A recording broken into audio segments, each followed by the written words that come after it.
Hello दोस्तों, आप सबको मेरे साई बोटी चैनल में स्वागत करती हूँ। आज मैं आपको बताऊंगी वो 7 गुरुवार की दिनचर्या का पालन जिसे करने से आपको बाबा की चमत्कारी कृपा तुरंत मिलेगी। ये शुरू करते हैं। हम सभी जानते हैं कि साई बाबा जो भारत की भूमि पर पैदा हुए थे वे एक चमत्कारी अवतार थे। आज लाखों भक्त साई बाबा के चरणों में अपना शीश झुकाते हैं और अपनी सभी मानसिक इच्छाओं की पूर्ति के लिए आशीर्वाद प्राप्त करते हैं। हम सभी जानते हैं कि महाराष्ट्र के गंत्र के अंदर साई बाबा का एक शानदार मंदिर है और साई बाबा का आशीर्वाद लेने के लिए देश विदेश से लाखों भक्त इस मंदिर में आते हैं। वैसे तो साई बाबा एक फकीर थे, लेकिन अगर कोई भक्त उनके दरबार में आता है तो वो खाली हाथ नहीं जाता है। और यही वजह है कि साई बाबा के भक्तों की संख्या दिन प्रतिदिन बढ़ती जा रही है। किसी भी धर्म के भीतर विश्वास करने वाले व्यक्तियों को साई बाबा में विश्वास है।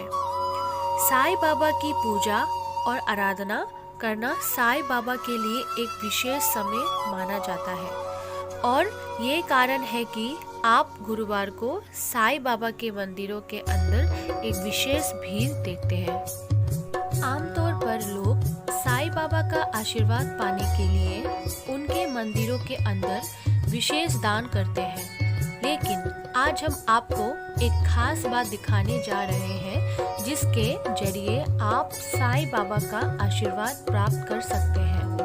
अगर आप भी 5 गुरुवार तक लगातार ये काम करते हैं तो साई बाबा की विशेष कृपा आप पर बनी रहेगी और साई बाबा आपकी सभी मनोकामनाओं को पूरा करते हैं।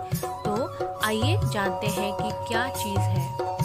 साई बाबा की कृपा पाने के लिए हर गुरुवार साई बाबा के मंदिर में जाना और फिर उनके चरणों में फूल अर्पित करना। फिर 2 मिनट के लिए साई बाबा का ध्यान करें, क्योंकि साई बाबा पीला रंग को पसंद करते हैं। यदि संभव हो तो साई बाबा के चरणों में पीले फूल चढ़ाइए। इसके अलावा यदि आपकी स्थिति अच्छी है तो साई बाबा के मंदिर के अंदर पीले कपड़े और पीले रंग के प्रसाद का वितरण करें और साथ ही दिन भर साई बाबा के नाम का जाप करें।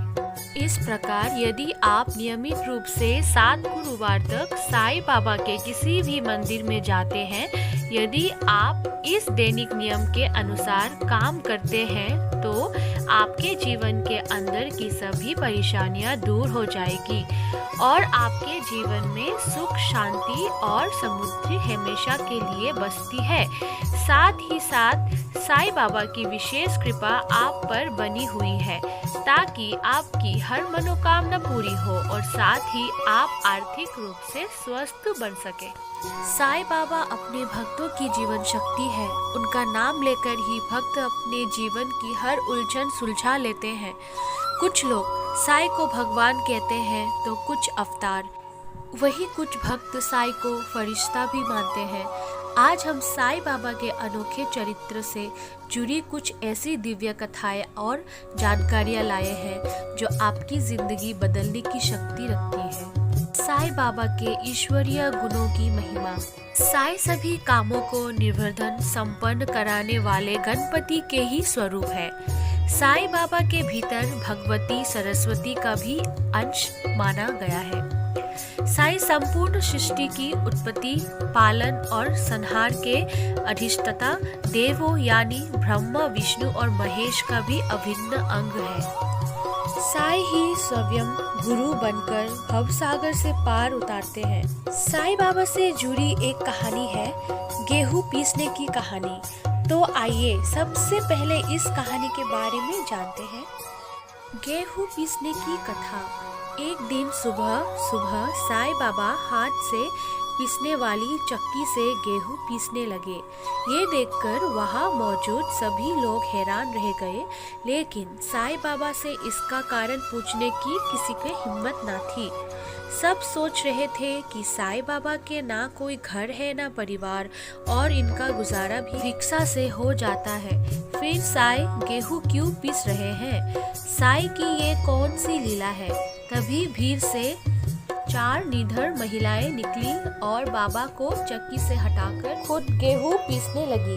जब सारा गेहूं पीस गया तो चारों महिलाओं ने आटे के 4 हिस्से किए और लेकर जाने लगी। तभी साईं ने उन्हें रोका और कहा कि ये आटा ले जाकर गांव के मेड़ पर बिखेर आओ। फिर पूछने पर पता चला कि गांव में हैजा नाम की बीमारी का प्रकोप फैल चुका था और आटा पीसकर बिखेरने उसी जानलेवा बीमारी का उपचार था। साईं की लीला ऐसी कि उसी आटे ने गांव में हैजा का संक्रामकता खत्म कर दी और गांव के लोग सुखी हो गए। साईं की हर लीला में कोई न कोई संदेश छुपा है। साईं बाबा ने बड़े बड़े रोग, बीमारियों और कुरीतियों का अंत किया था। केवल अपनी बातों के जरिए इंसान की दुर्भावनाओं को भी नष्ट कर देते थे। उनका जीवन दर्शन की दैवीय लीला से कम नहीं है।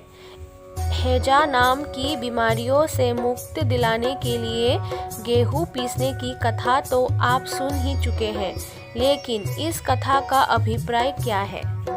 गेहूं पीसने की कथा का अर्थ। साईं बाबा 60 साल तक शिरडी में रहे और गेहूं पीसने का काम लगभग रोज किया। यहाँ गेहूं प्रतीक है भक्तों के पाप, दुर्भाग्य, मानसिक और शारीरिक कष्टों का। चक्की के दोनों पाटों में ऊपर भक्ति और नीचे कर्म था। चक्की की मुठिया जिसे पकड़कर गेहूं पीसा जाता है वो ज्ञान का प्रतीक था। यानी भक्ति और कर्म के बीच ज्ञान के जरिए ही इंसान की सभी बुराइयों का अंत करते थे साईं। साईं बाबा का दृढ़ विश्वास था जब तक इंसान की पूर्वत्रिय आस्ति, धुना और अहंकार नष्ट नहीं हो जाते तब तक ज्ञान और आत्म अनुभूति संभव नहीं। मूर्ति, वेदी, अग्नि, प्रकाश, सूर्य, जल और ब्रह्मन उपासना के इन 7 तत्वों के बावजूद सद्गुरु ही सबसे श्रेष्ठ माने गए हैं। क्यों होती है गुरु की आवश्यकता? जीवन का उत्तम लाभ केवल गुरु के उपदेश का पालन करने से ही संभव है। महान अवतारी होते हुए भी प्रभु राम को गुरु विशेष और श्री कृष्ण को गुरु सतीपति की शरण में जाना पड़ा था। गुरु कृपा पाने के लिए केवल सच्ची श्रद्धा और धैर्य का होना जरूरी है। जीवन में आगे बढ़ने के रास्ते बहुत हैं, लेकिन सभी रास्ते कठिनाइयों और मुसीबतों से भरे हैं। ऐसे में गुरु ही इंसान को मुसीबतों से बचाते हुए मंजिल तक ले जाने में सक्षम है। दोस्तों, आपको आज का कथा कैसा लगा मुझे प्लीज़ कमेंट कीजिएगा और काइंडली मेरे चैनल को सब्सक्राइब कीजिएगा। ओम साई राम।